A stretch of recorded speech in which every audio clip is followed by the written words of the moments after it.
다음 주제는 야당과 관련이 있어요. 지금 야당 주제 잠깐 다뤄봤는데 이어가 보죠. 야당에 계신 분들은요.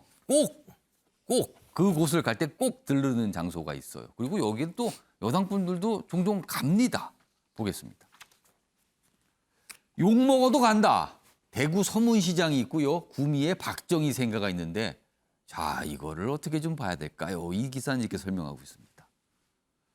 대선 주자들 추석 연휴 직전에 방문을 했다. 유승민 전 의원은 서문시장을 갔는데 비난 목소리를 좀 들었어요. 거기서 뭐 왜 왔느냐 뭐 이런 취지죠. 그리고 구미에 간 윤석열 거짓쇼다 뭐 이런 또 반발을 들었고요. 그런데 이렇게 욕을 먹어도 간다는 거죠. 왜냐하면 상징성이 굉장히 크기 때문에 필수 코스라는 겁니다. 이 기사요. 이 기사 보시면 여기 아래로 좀 가겠습니다. 이 서문시장의 의미를 설명했어요. 여기 보면 서문시장의 상가연합 회장의 설명입니다. 이 서문시장은 6천여 상가가 있다. 그리고 서민들이 그만큼 많이 모이는 곳이다. 그렇다 보니 정치인이라면 아무리 반발하는 목소리가 있어도 꼭 간다. 여기를. 일단 많은 분들을 만날 수 있는 곳이다. 그리고 본인의 목소리를 들려줄 수 있는 곳이다. 이렇게 판단하는 겁니다. 그래서 욕먹어도 간다는 거죠. 여기를. 다음 기사는요. 박정희 생가입니다. 그 내용을 다루고 있어요. 윤석열도 유승민도 문전박대를 당했다. 박정희 생가인데 여기를 이렇게 표현했죠. 극우성지라고 표현했습니다. 근데 갑니다. 여기를.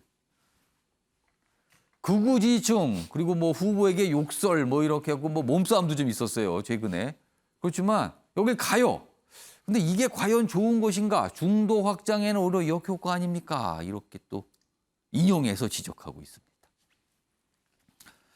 김재섭 전 비대위원은 국민의힘 소속이시지만 아니 국민의힘 소속이시고 그리고 젊은 정치인입니다. 지금요.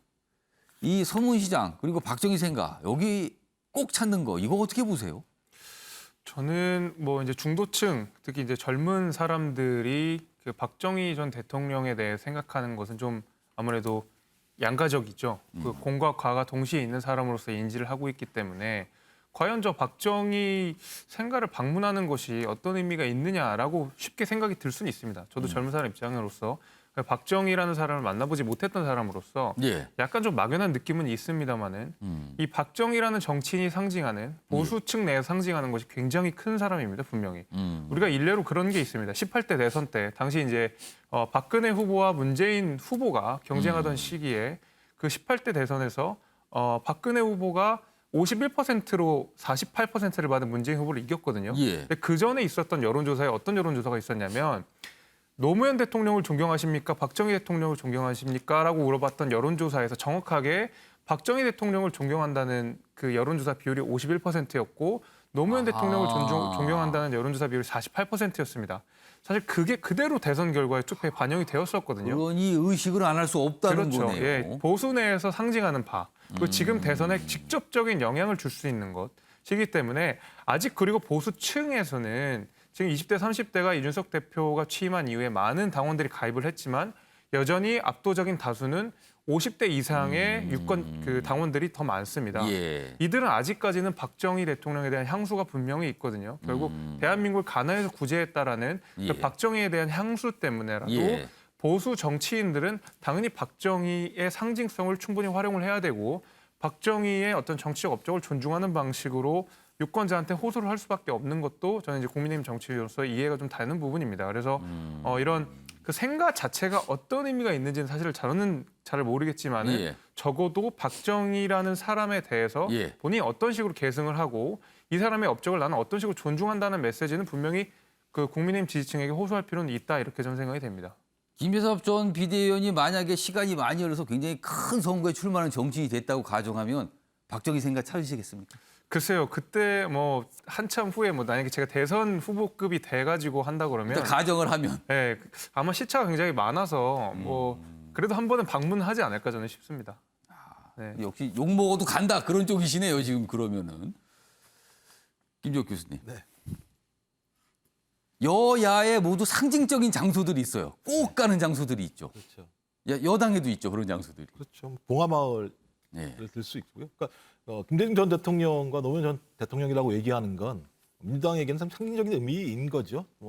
수평적 정권 교체를 했었고 그다음에 그것을 다치해서 10년 동안 진보적인 정권들을 가져오게 된 원동력이 두 분이기 때문에 예. 찾아가는 경우도 되게 많이 있고요. 말씀하신 것처럼 시장을 가거나 생가를 가거나 참배를 하거나 예. 이런 것들이 요즘 정치인들의 일반적인 하나의 중요한 공간으로 차지를 하고 있는 상황인데요. 예. 저는 시장이라고 하는 공간은 이해가 됩니다. 왜냐하면 민심이 요동치는 그렇죠. 공간이기 때문에 그거는 통상들 많이들 가시는 거예요. 거기에 가게 되면 민심이 어디로 흐르는지 느끼게 되는 거고 또 민심과 만날 수 예. 있으면서 교감할 수 있는 공간이니까 저는 시장에 가는 것은 충분하다는 생각이 드는데요. 문제는 이제 생가나 또는 이제 참배 이런 겁니다. 묘소를 말씀하시는 거죠. 예, 그렇죠. 저는 예. 이제 길 이럴 때는 좀 가야 된다고 생각이 들어요. 우리도 부모님 계시면 예. 가서 다 하는 거니까요. 하지만 선거라고 얘기하는 건 저는 국민들의 미래를 설계하고 선택하고 만들어가는 과정이죠. 근데 가장 쉬운 방법을 택하는 거죠. 미래에 대한 설계적인 대안을 내놓기보다는 그런 공간에 가서 그런 상징성들을 자기가 가져오려고 하는 거죠. 그리고 거기에 충성도를 보이려고 하는 거죠. 충성도를 보이게 되면 팬덤층들도 지지하게 되는 것이고 예. 또 그만 자기 가치를 갖게 되는 것이고 저는 너무 쉬운 방법을 채택하는 것 같다라는 생각이 들어서 앞으로 정치도 마찬가지입니다만 저는 우리 헌법 정신에 의하면 반일 독립운동하신 분들, 민주화운동하신 분들, 그다음에 6.25 전쟁으로부터 나라를 구한 분들 예. 이런 분들에 대해서 기리는 것들은 정치라는 좀 기본이라는 생각이 들거든요. 헌법적 가치에 부합하는 겁니다만 하지만 팬덤 또는 어떤 이념적인 상징성들을 통해서 편가르기 정치들을 만들어낸 방식들은 좀 이제는 자제할 필요가 있다. 국민과 함께 어떻게 하면 미래로 갈 수 있을지에 대한 것들을 중심으로 그러니까 제가 볼 때는 밭은 좋은데 농부가 2% 부족하니까 그거 채우려고 맨날 그런 데 가는 것 같아요. 오히려 그럴 바엔 농부로서의 농사 짓는 기술을 배울 수 있는 2%의 노력을 기울이는 게 더 중요하다는 생각이 들어서 기일 때 가셔라. 좀 그런 말씀을 드리고 싶습니다. 그러니까 김종욱 교수님은 정치를 너무 쉽게 하시려고 그러시는 거 아닙니까? 약간 이렇게 물으시는 것 같아요, 지금요. 농부가 씨를 열심히 뿌리셔야지 왜 어디 가서 다른 데 기대시는 거 아닙니까? 이런 지적으로 좀 들렸습니다.